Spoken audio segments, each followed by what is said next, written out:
बच्चों, आज हम पढ़ेंगे 10वीं वर्ग का क्षितिज से जो सूरदास के पद हैं। सूरदास का पहला पद है।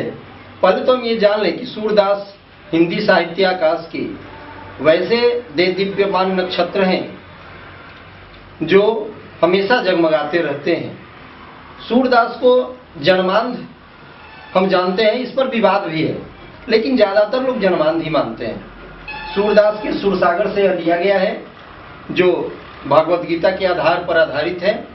इसमें श्री कृष्ण को गोपियां किस तरह से याद करती हैं, उन्हें किस तरह से बुलाती हैं, और उसके एवज में श्री कृष्ण ने उद्धव को किस तरह भेज दिया, इस पर गोपियां किस तरह से खिन्न हैं, क्षुब्ध हैं, व्यथित हैं, ये इस पद के माध्यम से सूरदास ने वर्णित किया है। उद्धव जब आते हैं गोपियों के पास तो गोपियों को पसंद नहीं आता, क्योंकि उन्हें कृष्ण चाहिए, उन्हें उद्धव नहीं चाहिए, और श्री कृष्ण ने उद्धव को भेज दिया। तो ये गोपियां बड़ा व्यंग करती हैं, बहुत व्यंग कर रही हैं कि उद्धव जी, उद्धव तुम हो अति बरभागी, ऐ उद्धव तुम तो बड़े बरभागी हो, महान हो, बड़े भाग्यशाली हो। अति मीन्स बहुत ज्यादा, अब बरभागी मीन्स बरभागी महान, भाग्यशाली, अति भाग्यशाली हो। क्यों अति भाग्यशाली हो? तो अपरस रहत स्नेह तगाते। अपरस, अपरस का अर्थ होता है अछूत। तगा मीन्स धागा। आप देखते हैं मोतियों का माल, मोतियों की माला में एक धागा में पिरोया रहता है सारे मोतियों को, और ये मोतियों में रहता है लेकिन मोतियों से अलग रहता है। ठीक वैसे ही ऐ उद्धव, आप श्री कृष्ण के पास तो रहते हो, लेकिन स्नेह के, उनके स्नेह सूत्र से, उनके प्रेम सूत्र से तुम अलग रहते हो। ना ही न मन अनुरागी, उनके पास रहते हो फिर भी तुम्हारा मन अनुरक्त नहीं हुआ, आसक्त नहीं हुआ, प्रेमाभिभूत नहीं हुआ। कभी भी आप श्री कृष्ण के प्रेम में कभी आप दीवानगी आपको नहीं आई, प्रेम का पाठ आपने नहीं पढ़ा। अरे आप तो महान व्यक्ति हैं, आप श्री कृष्ण के नजदीक रहते हैं। गोपियां व्यंग कर रही हैं, कह रही है पुरैन पात रहत जल भीतर। जिस तरह से पुरैन, कमल का जो पत्ता होता है उसे पुरैन पात कहते हैं। पुरैन पात, पुरैनी पात्र रहत जल भीतर, जल के भीतर रहते हुए भी वह जल से अलग रहता है। ईश्वर अंश जीव अविनाशी, हम जीव हैं, ईश्वर के अंश है। हम में, तुम में, खड़ग खम्भ में घट घट व्यापत रहा, सब जगह है, लेकिन फिर भी क्या है? ईश्वर निर्लिप्त है। तो कह रहे हैं कि आप तो महान व्यक्ति हैं, वैसे ही महान हैं जैसे आप श्री कृष्ण के समीप रहकर भी उनसे आप अलग रह रहे हैं, अनुरक्त नहीं हुए, आप में आसक्त नहीं हुए हैं आप।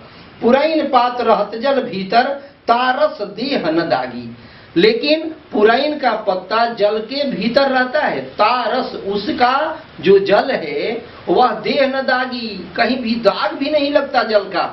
यानी कि जिस प्रकार से पुरैन का पत्ता जल में रहता है और उसमें जल का दाग भी नहीं आता, जल के संपर्क में भी नहीं आता, उसी तरह है उद्धव जी, आप भी महान हैं, बड़े बरभागी हैं। आप तो श्री कृष्ण के समीप रहकर भी श्री कृष्ण के प्रेम में अनुरक्त नहीं हुए हैं। ज्यों जल माह तेल की गागरी, तेल की गागरी, गागरी मीन्स घड़ा, घड़ा आप देखे होंगे। तेल की गागरी, तेल से परिपूर्ण, या तो तेल से चारों तरफ से लिप्त करा दिया जाए घड़ा में और उसे पानी में डुबोया जाए तो पानी का असर उस घड़े पर नहीं पड़ता। वैसे ही ऐ उद्धव जी आप भी हैं, ज्यों जल माह तेल की गागरी, जिस तरह से जल में तेल की गागरी को रखने से बूंद न ताको लागो, एक बूंद जल भी उसमें संपर्क में नहीं आता, उसी प्रकार उद्धव जी आप तो बड़े बरभागी हैं। आप श्री कृष्ण के समीप रहते हैं फिर भी आप उनमें आसक्ति नहीं होती आपको, आप प्रेम का उसमें कोई संचार नहीं होता है आप में। आप तो योग की विद्या जानते हैं, ज्ञान की गोट पगाए, वो क्या कहते हैं, गठरी लेकर आए हैं। प्रीति नदी में पाव न बोरियो, प्रीति नदी, प्रीति मीन्स प्रेम की नदी, प्रेम के नदी में पाव मीन्स पैर, बोरियो मीन्स उसमें डुबोना। आपने तो प्रेम की, चूंकि जब कृष्ण हैं उनसे तो प्रेम निश्चित होता है, उनसे तो प्रेम चारों तरफ चतुर्दिक प्रेमाभिभूत सब लोग होते हैं, और आप वहां रहकर भी उनके प्रेम के दीवाने नहीं हुए।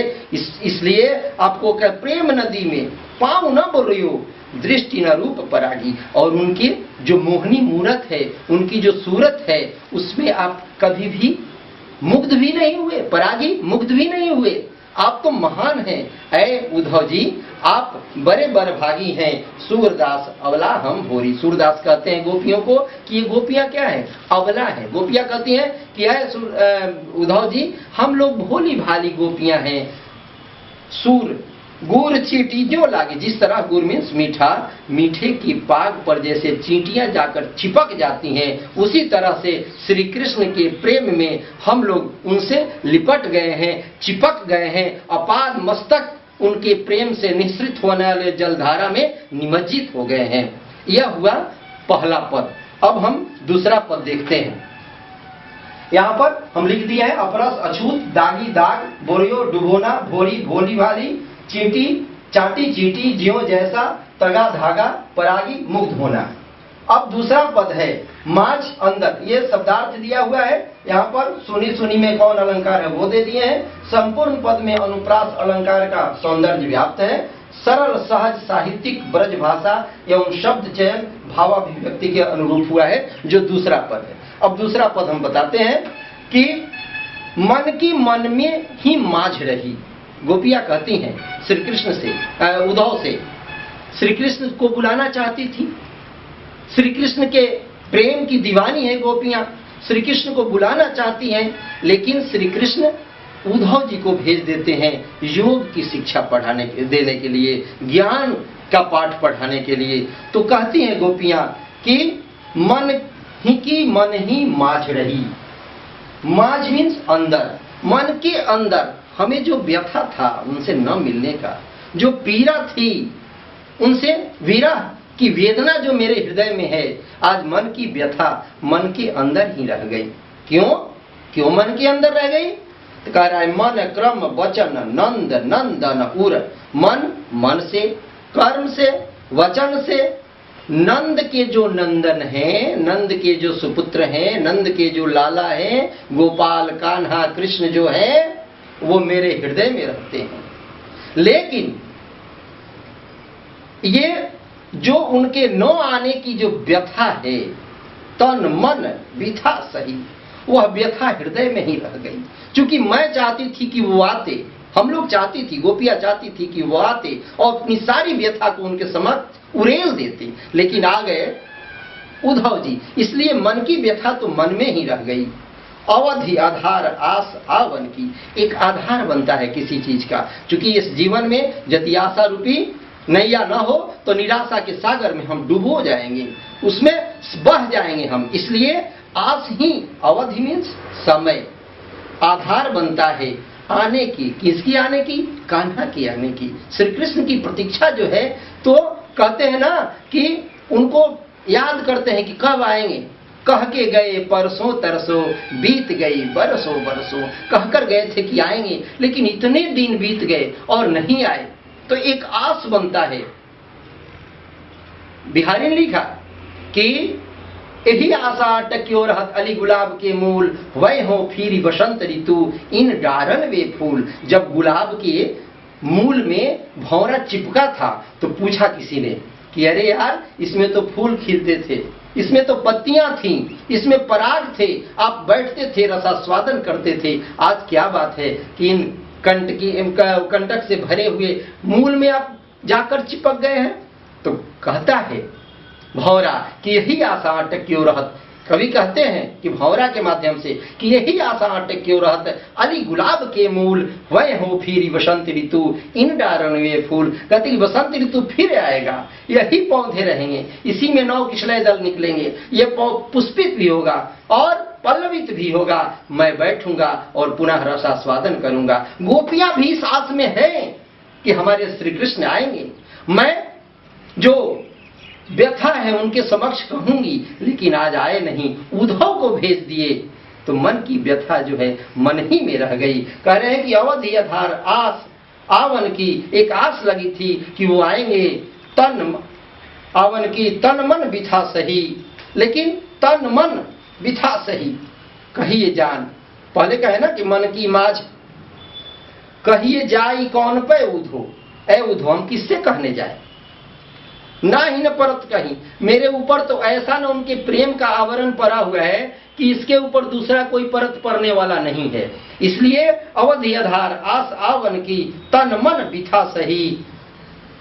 अब इन जोग संदेश सुनी सुनी, आप जो जोग की शिक्षा पढ़ाने आए हैं ना, ज्ञान की घगरी जो लाए हैं ना, ज्ञान की पोटली जो लाए हैं ना, यह सुन सुन कर जो खाने का मन नहीं करता हो, आप देखते हैं घर पर कि माँ बनाती है वैसे व्यंजन और बच्चे को वो खाने का मन नहीं करता, तो जैसे होगा कि क्या बनाई हो मम्मी, ये चीज बना, मन खिन्न हो जाता है बच्चे का। ठीक उसी तरह से गोपियां चाहती थी श्री कृष्ण आएंगे, गोपियों के समक्ष उद्धव जी प्रस्तुत हो गए, तो वही कह रही कि अब इन जोग संदेश सुनी सुनी, आपके योग का संदेश सुन सुनकर विरहनी विरह दही, कि विरहाग्नि जो है ना और प्रज्वलित हो गई है, यह कहीं से कम होने वाली नहीं है। चूंकि उद्धव जी आए हैं पढ़ाने, ज्ञान की पाठ पढ़ाने, निर्गुण भक्ति की धारा को प्रवाहित करने, और यहां तो गोपियां सगुण श्री कृष्ण के प्रतिमूर्ति के प्रति दीवानी है, तो उन पर उनके कहने का कोई असर पड़ता नहीं है। इसलिए कहती हैं कि विरह की जो वेदना है ना और प्रज्वलित हो रही है और प्रगाढ़ होती जा रही है। चाहती होती गुहार जितहित, मैं चाहती हूँ, गोपियां कहती कि मैं चाहती हूँ कि इधर जाकर गुहार लगाऊं, ऐ श्री कृष्ण ऐ कान्हा आ जाओ, लेकिन जिधर गुहार लगाती हूँ उततय धार बही, उधर से ही उद्धव जी आपके जोग का जो धारा है ना वो प्रवाहित हो रहा है। अब हम सब क्या करें, सूरदास अब धीर धरें क्यों। सूरदास कहते हैं कि गोपियां अब क्यों धीर धरें, गोपियों के माध्यम से सूरदास कहते हैं कि धीर क्या धरना है, धीरज का भी एक समय होता है। धीर धरें को मर्यादा न रही, तो मर्यादा का पालन, मर्यादा के जो प्रतिमूर्ति हैं श्री कृष्ण वही मर्यादा का पालन नहीं करते, उन्हें आ जाना चाहिए था, हम लोग उनके लिए ललायित हैं, वही नहीं आए। जब वही मर्यादा का पालन नहीं किए तो हम सब मर्यादा का पालन नहीं करते। बुलाया गया था श्री कृष्ण को, भेज दिए उद्धव को, तो श्री कृष्ण ही मर्यादा का पालन नहीं करते, तो अब गोपियां धीर धारण कैसे करें, कैसे धीरज धारण करें, कैसे धैर्य धारण करें। इन्हीं शब्दों के साथ ये दूसरा पद आपका समाप्त होता है। अब एक बार आप इस चैनल को देख लीजिएगा, इसके माध्यम से दसम का टोटल हम पद पहला से लेकर जितने भी सिलेबस में है एक एक करके डालता जाऊंगा। धन्यवाद।